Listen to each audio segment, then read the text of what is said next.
The very first #1 party I went to was Honeybee.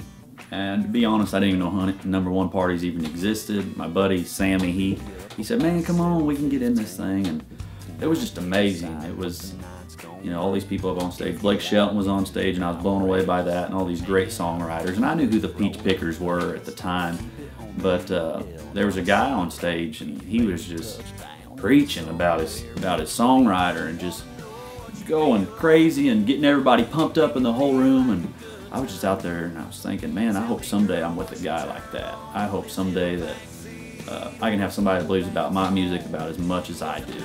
And probably the next year I was at a Bluebird workshop, songwriting workshop, where you go in and there's probably 20 songwriters that all come in and you play your songs for a panel of publishers every day. I was in there playing my songs, and there was a lady on stage named Janine Appleton, who was a publisher of this music. And she heard my music, and she said, you know, you remind me a lot of the Peach Pickers. And Barbara Cloyd, who's the runner of the Bluebird workshop, asked Janine when I was done if she could take me back to the church, because her time was done too. So she drove me back. She said, you know what, Drew, I really liked your music. Here's my card. If you ever get any more songs or anything like that, hit me up and you can come over to the office and play some music. So I went home, and what I was doing, I started writing. You know, I was writing as many songs as I could to get a handful of good ones to go back. So next month I called Janine, sent her emails, probably bothered the crap out of her, and said, I'm ready to come in. I got some songs. And so I came in and played her some songs, and she said, you gotta meet my boss. I think he'd really like you a lot.